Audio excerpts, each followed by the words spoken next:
Miguel Rodriguez's phone nearly slipped from his hand when the lawyer said the words sole beneficiary. His eccentric Uncle Leo, the same uncle who once mailed him a cactus with a birthday candle stuck in it, had left him his entire estate, including a house in the coveted Oak Ridge subdivision. There must be some mistake, Miguel said, glancing around the lawyer's mahogany-paneled office. We haven't spoken in almost 5 years.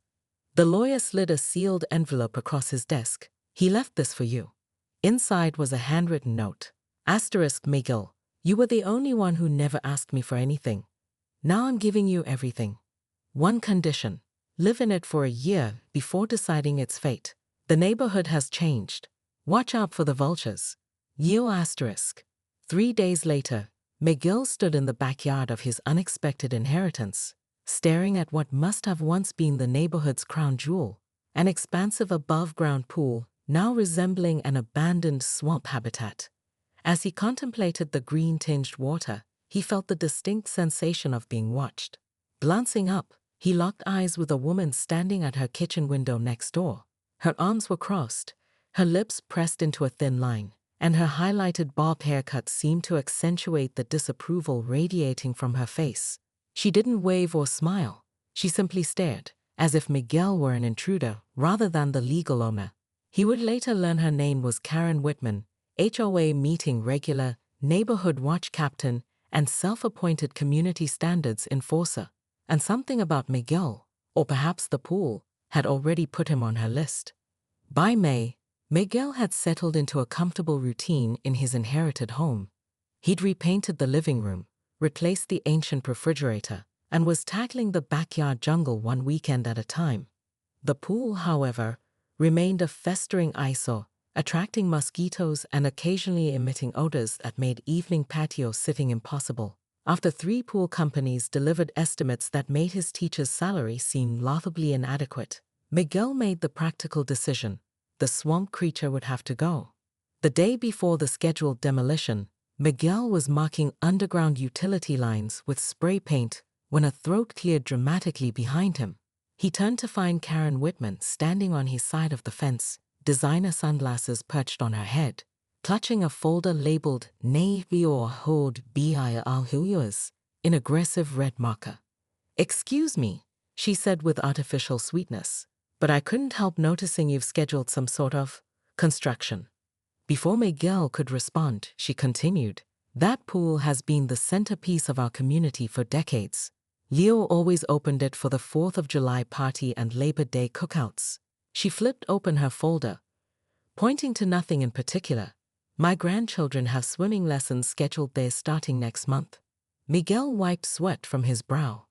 "I'm sorry, but my uncle never mentioned any community access agreement, and it's not in any of the property documents."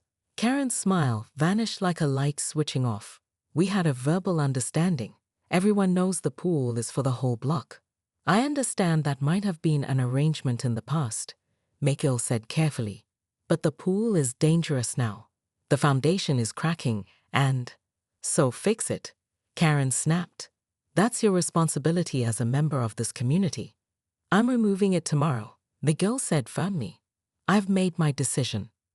Karen's face transformed, the mask of neighborly concern giving way to something harder. She stepped closer, her voice dropping to a near whisper.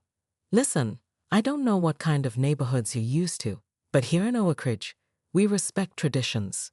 That pool stays, or you'll find this isn't the peaceful community you thought it was." As she marched back to her house, phone already pressed to her ear, Miguel couldn't shake the feeling that his uncle's warning about vultures might have been more literal than he'd initially thought.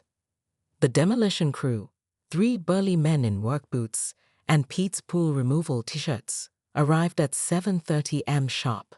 Miguel greeted them with coffee and donuts, relieved that the swamp monster's days were numbered. They barely unloaded their first piece of equipment when the distinctive wail of police sirens sliced through the morning quiet. 2 patrol cars pulled up, lights flashing, creating an instant neighborhood spectacle. Curtains twitched in windows up and down the street. Officer Ramirez, young and clearly uncomfortable, approached with his partner. "Sir, we received an urgent call about illegal destruction of community property." His inflection made it sound like a question. Miguel opened his mouth to respond when Karen Whitman appeared as if summoned, speed walking across the lawn in tennis whites, a group of curious neighbors trailing behind her at a safe distance. "Officers, thank goodness you've arrived in time," Karen announced loud enough for the growing audience to hear. She pointed dramatically at the pool. "That is protected community property. We have children counting on using it this summer." She produced a file folder, the same one from yesterday, Miguel noted, and thrust it toward the officers. "I've documented everything. There are bylaws against removing neighborhood amenities without a vote." Officer Ramirez's partner, an older woman with shrewd eyes, took the folder but barely glanced at it. "Ma'am, you mentioned an HOA on the phone. Is there documentation establishing community ownership of this pool?" Karen faltered momentarily. "Well, it's an understood arrangement. Leo always." "I have documentation," Miguel interrupted, disappearing inside before returning with a stack of papers. "Here's my uncle's will naming me sole owner of the property, the deed with property boundaries clearly marked, the pool removal permit approved by the city, and," he pulled out his phone, "an email from the city confirming there is no HOA registered for this neighborhood." The female officer reviewed the documents, then nodded to her partner. "Everything appears to be in order, Mr. Rodriguez." Karen's face flushed crimson. "This is absurd. We've had access to that pool for 20 years. "Access is not ownership, ma'am," the officer explained patiently. "Unless you have legal documentation stating otherwise, Mr. Rodriguez has every right to modify his property." As the reality sank in, Karen's embarrassment transformed into fury. The neighbors who had been supporting her moments ago began to drift away, avoiding eye contact. "This neighborhood is going downhill," she hissed loud enough for everyone to hear. She jabbed a finger toward Miguel. "You'll regret this. I have connections with the city council, the building department." "Is that a threat, ma'am?" Officer Ramirez asked, suddenly more alert. Karen backpedaled physically and verbally. "Of course not. I'm just explaining how things work around here." As she retreated toward her house, she called over her shoulder, "This isn't over, Rodriguez. Not by a long shot." The demolition crew, who had been watching the drama unfold while leaning against their truck eating donuts, exchanged glances. "Lady," the foreman called after her, "we've removed 3 pools from this neighborhood in the last year alone, and none of them were community property either." The look on Karen's face was worth every penny of the pool removal fee. The pool demolition proceeded throughout the day, the workers making quick work of dismantling what Miguel had come to think of as Fort Mosquito. As the crew loaded the last pieces of decking onto their truck, Miguel noticed an elderly man in a straw hat watching from the sidewalk, leaning on an ornate wooden cane. "You've stirred up the hornet's nest," the man called out with a chuckle. "Bravo." Miguel invited him in for iced tea, learning that his name was Harold Chen, retired history professor and 25-year resident of Oak Ridge. "Your uncle was a good man," Harold said, settling into a patio chair. "Kept to himself mostly, but kind when it mattered." "Did he really let the neighborhood use his pool?" Miguel asked. Harold's laugh turned into a wheezing cough. "Good Lord, no. Leo was terrified of liability. Posted no trespassing signs every summer. The only time anyone swam in that pool was when he was out of town, and even then, it was just Karen's kids sneaking in at night." Miguel's confusion must have shown on his face, because Harold leaned forward conspiratorially. "Karen Whitman has been pulling this act for decades. She tried to claim adverse possession on the Johnsons' vegetable garden, insisted the Patels' driveway was a public easement, and, just as Karen was conducting a final walkthrough with her real estate agent, the skies opened. Rain poured down in sheets, sending everyone scurrying for cover. Karen made a dash from her front door to her car, designer heels clicking on the wet sidewalk. What happened next seemed to unfold in slow motion.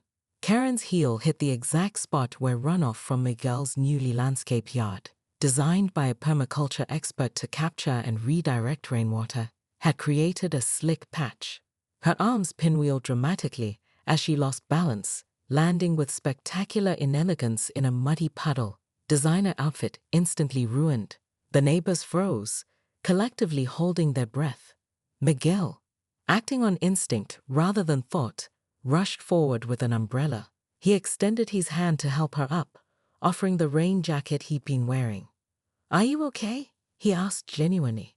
Karen stared at his outstretched hand for a long moment.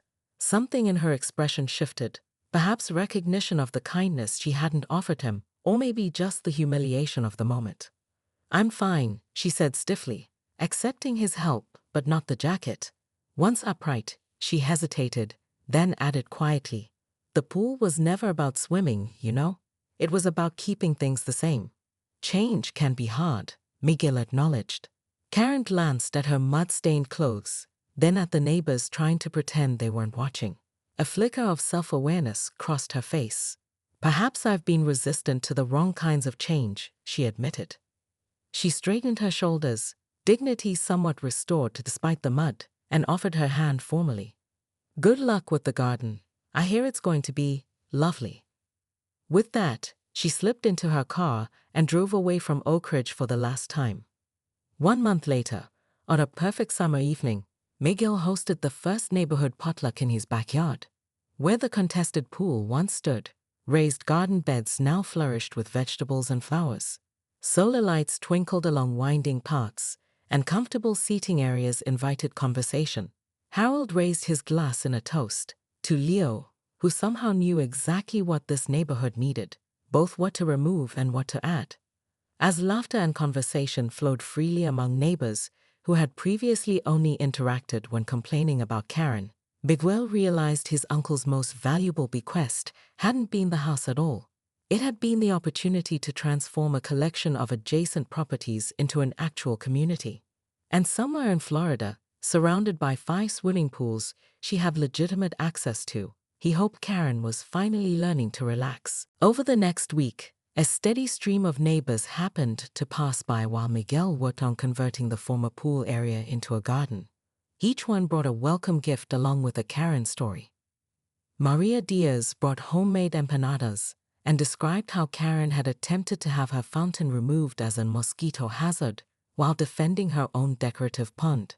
The Patels brought a housewarming plant and shared how Karen had tried to force them to remove their satellite dish, claiming it violated non-existent HOA rules. Even teenagers stopped by, explaining that for years Karen had confiscated any ball that landed in her yard, claiming they were abandoned property. "Why does everyone put up with her?" Miguel asked Raj Patel as they inspected the newly cleared yard space. "Fear of confrontation, mostly," Raj admitted. "Plus, she's exhausting. Fighting her takes more energy than most people have after working all day." Meanwhile, Karen waged her campaign. Every day brought a new official to Miguel's door: building inspectors, code enforcement, even animal control responding to reports of an unauthorized wildlife habitat where the pool used to be. Each time, Miguel calmly produced his permits and documentation. What Karen didn't know was that Miguel had started recording their interactions on his phone after the police incident, creating a meticulous log of what was quickly becoming harassment. "You know, your uncle kept a file too," Harold mentioned one evening, helping Miguel plant tomatoes. He called it his Karen insurance policy. Never said what was in it, but he seemed confident it would keep her in check if things ever got really bad. Miguel paused, scowl in midair. "Do you know where he might have kept something like that?" Harold pointed his cane toward the old shed at the back of the property, the one place Miguel hadn't yet explored. The shed door creaked ominously as Miguel pushed it open, revealing a surprisingly organized space filled with gardening tools, holiday decorations, and a filing cabinet that looked newer than everything else. The top drawer contained a folder labeled simply KRN in his uncle's distinctive handwriting. Inside, Miguel found years of meticulously documented interactions, photos of Karen trespassing on his uncle's property, copies of the cease and desist letters his uncle's lawyer had sent, and most interestingly, a USB drive. That night, Miguel plugged in the drive and found himself watching a series of security camera clips. Each showed Karen sneaking onto his uncle's property when he wasn't home, not to use the pool, as she claimed was her right, but to deliberately sabotage it, pouring something into the water, tampering with the pump, and once, cutting a small hole in the liner. He never confronted her with this? Miguel asked Harold the next day, showing him the footage. Harold shook his head. Yale believed in karmic justice, said the universe had a way of settling accounts without his intervention. Miguel was pondering this philosophy when a massive luxury moving truck rumbled down the street, coming to a stop directly in front of Karen's house. Minutes later, a sleek BMW pulled up, and a woman in a real estate blazer emerged, carrying a SOLD sign. The neighborhood grapevine activated instantly. Harold appeared at Miguel's side, as if teleported there, and other neighbors casually emerged from their homes, gardening or checking mail with suspicious timing. Well, Harold murmured.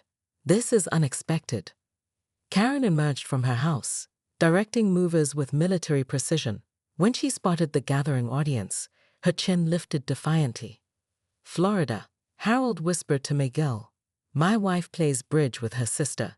Karen's been planning this move for nearly a year, bought a condo in one of those 55-plus communities with 5 swimming pools. The realization hit Miguel like a thunderbolt. So all that drama about her grandchildren needing my pool for years to come? Complete fabrication, Harold confirmed. Classic Karen. Can't stand losing control of anything, even something she was planning to leave behind. As the day progressed, Karen studiously avoided making eye contact with any neighbors, particularly Miguel. The movers worked efficiently, emptying the house by late afternoon as dark clouds gathered overhead.